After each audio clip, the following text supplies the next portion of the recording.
those quadrantal angles, 0, 90, 180, 270.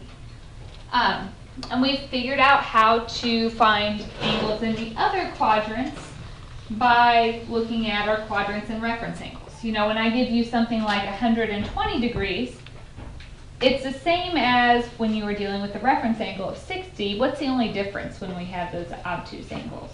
You just what positive number between them. We had to get that reference angle, and what's the other piece you had to pay attention to?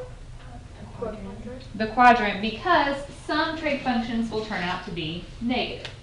Yeah. Just hit clear. No, it'll be fine. However, we could type in any angle that we wanted. We know a handful of them, but we need to be able to evaluate the others.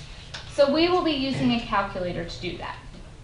Few things that we need to talk about first.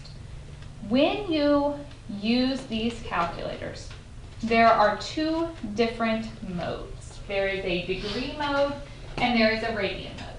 Right now, we don't even know what radians are. We'll talk about that in the next chapter. So we need to always make sure we're in degrees. If you push your mode button, it's up here by the second, and it's like the fourth thing down. It's radian and degree. You need to make sure the degree is highlighted. This is something that you want to check every time you use one of my calculators, because they get switched, or anytime your calculator resets the memory, it will automatically refer back to radian mode. And if you're in the wrong mode, you will miss every single question. So always, always, always check your mode first. Right now we are solely in degrees. Once you have that, if you just hit second and the mode button again, that will take you out of there. Second thing, if we look on here, we have sine, cosine, and tangent buttons.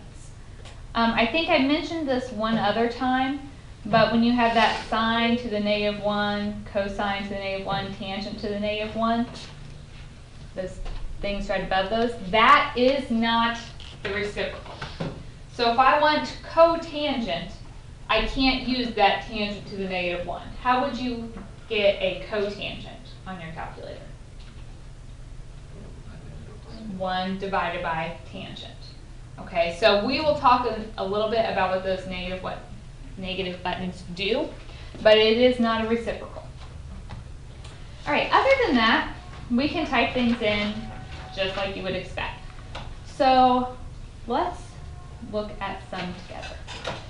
A few notation things. You will see from here on out, anytime I give you one of those angles that we have memorized, so the 30, 45, 60, I will always say give me the exact value.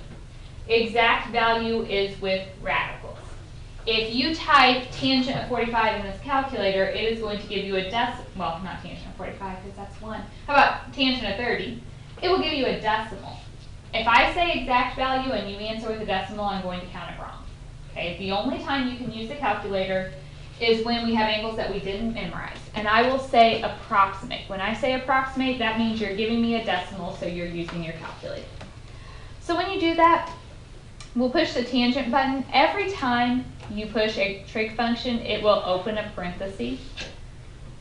Now, I have 68 degrees, 43 minutes. There is a way to do degrees and minutes on the calculator, but it's not very user-friendly, and there is a much faster option. When we converted this to degrees, what did we do? 8 degrees and multiplied 42, or divided by 6. So I'm going to type it in just like if we were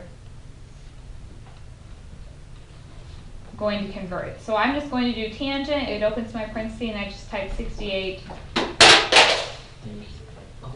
plus 43 divided by 60.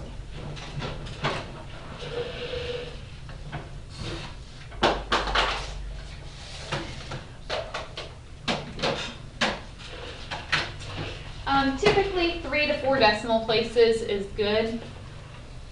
So this should give us 2.5671.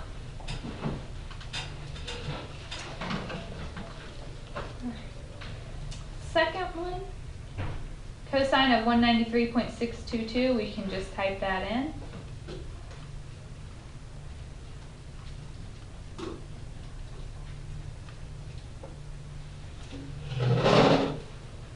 I would like you all to make sure you're doing this with me, so if you have problems with your calculator, we can figure out what you're doing wrong now versus waiting until after you do a homework assignment.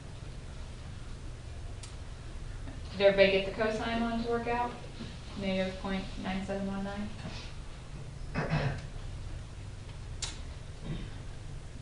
Part C, cosecant. How would we do cosecant? So you will have to type in 1 divided by sine.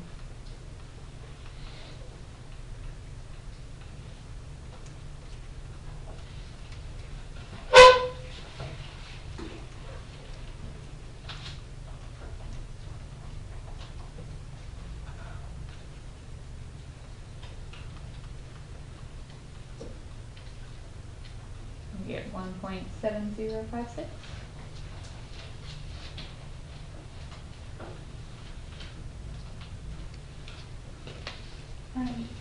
D, I gave you a negative angle. It doesn't matter on the calculator if you have a huge angle or a negative. You don't have to find the coterminal angle first. You can just type that in. Since it's secant, what would I have to do? That's reciprocal of cosine, so 1 divided by cosine of negative 287. Now you could add 360 first and get the coterminal. It's just not necessary.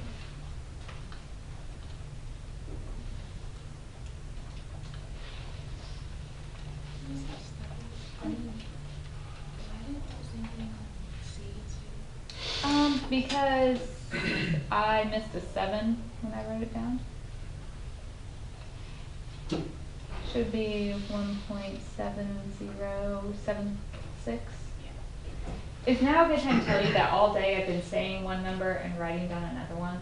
So like first hour I did it like 5 times. So I'm just not with it today. You guys just tell me every time I mess up. It's probably going to happen. Alright, so this one, 1 divided by cosine of negative 287, you get 3.4203. One that I want to talk about.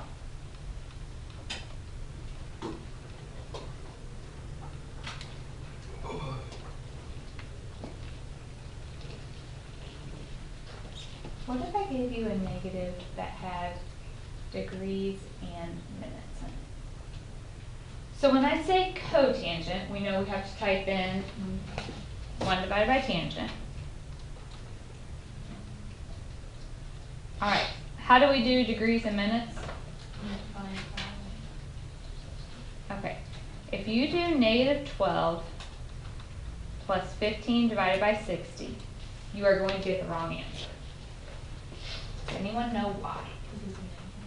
That whole thing is negative. That means the degrees are negative and the minutes are negative. So instead of doing plus 15 over 60, we need to subtract 15 over 60. And again, that is only going to be an issue when we have a negative angle in degrees and minutes.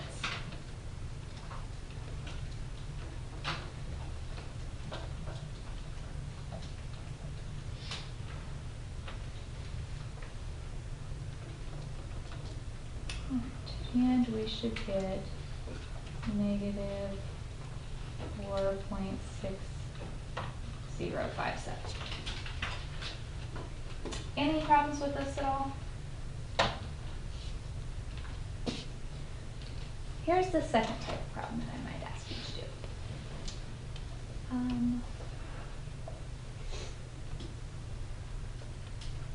What if I said, I want you to evaluate sine squared 70 degrees minus cosine of 20 degrees tangent of 10 degrees.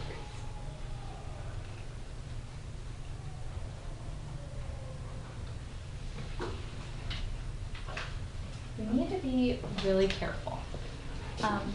when we want to do sine squared, as soon as we push the sine button, it's going to ask us for the angle first. So we'll have to do sine of 70 degrees, but we need to square it. Do I just want to add my square like this?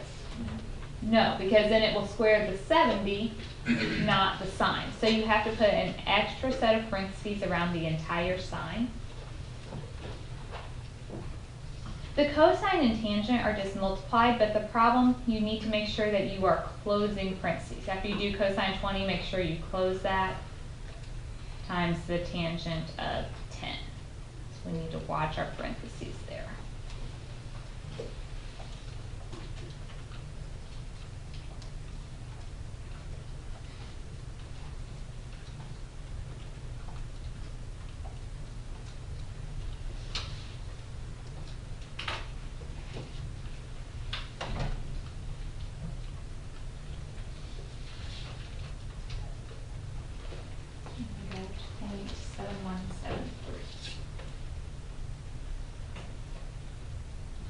Get that one to work out?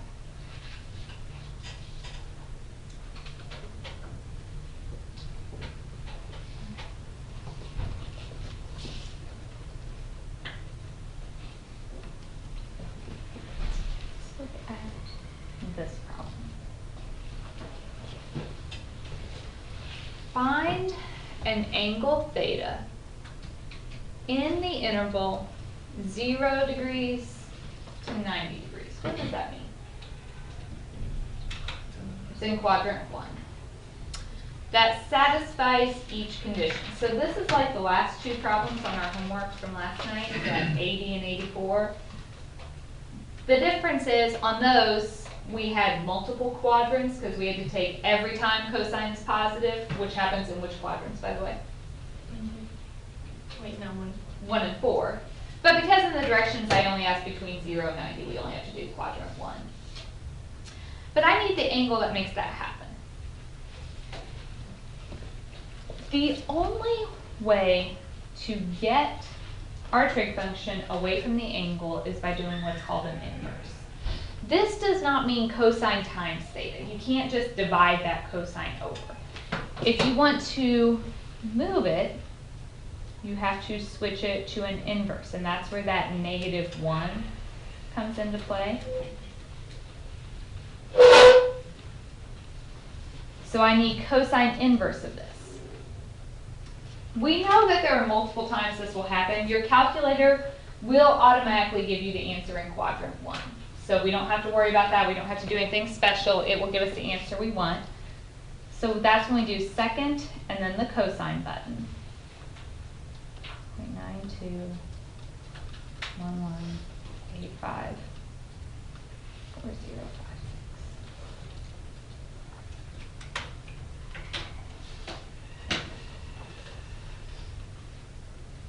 So we get 22.89999, so just 22.9 degrees. Do a quick check. If you type cosine of 22.9 degrees, does it come out to equal the original thing?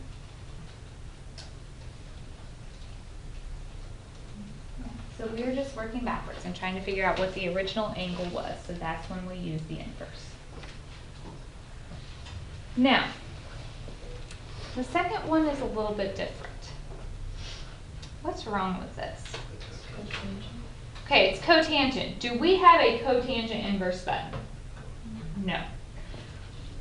What we have to do before we switch it to an inverse, we have to rewrite this in terms of tangents. So that means tangent would equal the reciprocal, so 1 over.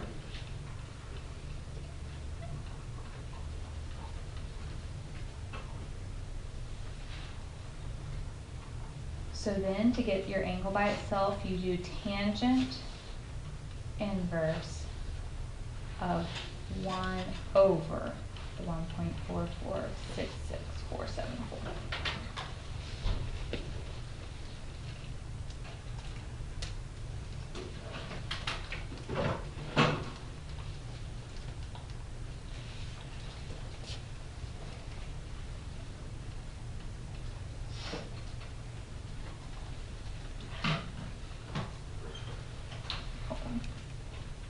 calculator's in the wrong mode. I switched the calculator I was using. Alright, so tangent inverse.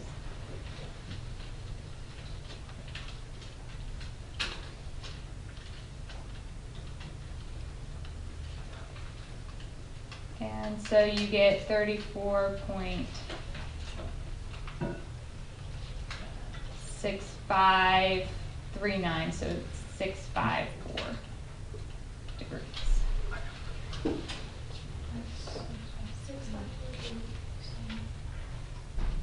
Mm-hmm. Did I type in something? I've done an additional An extra 6. See, I told you.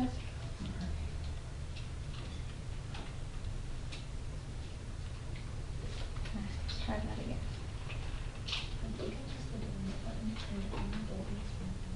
Yeah.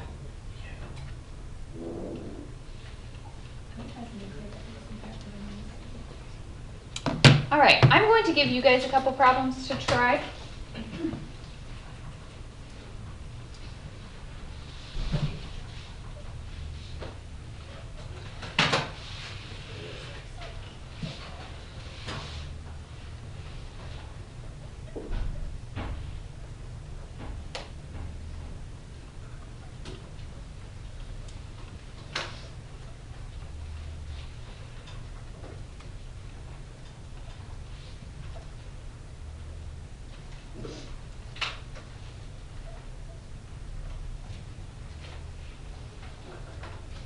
When you type this in, sine squared 25, we have to do a parenthesis, sine of 25 degrees, close the parenthesis for the angle, then close the parenthesis on your sine.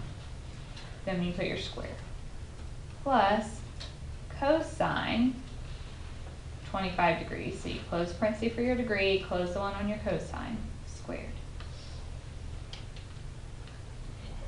And this equals 1. That was one of our identities on the last test, that Pythagorean identity, sine squared theta plus cosine squared theta always equals 1. All right, so B. Did anyone try to type in 1 divided by sine inverse of 2.56? It's okay to admit it, because a lot of people do. But if you try to type that in, do it real quick. What does it say if you do 1 divided by sine inverse 2.56? It gives you an error. It won't calculate that. So we have to rewrite it before we do the inverse. So cosecant is the reciprocal of sine, so that means sine is 1 over the 2.56. So then you move the sign to the other side, so it's sine inverse of 1 over the 2.56. So it really matters on where you do your 1 divided by.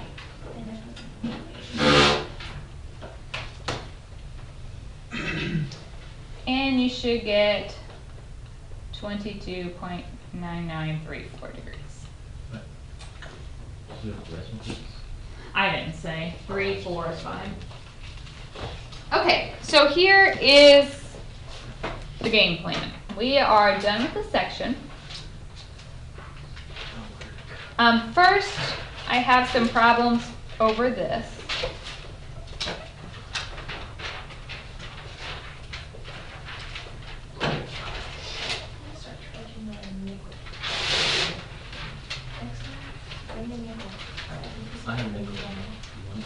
Okay, so those will go pretty quickly. Those are all calculator problems.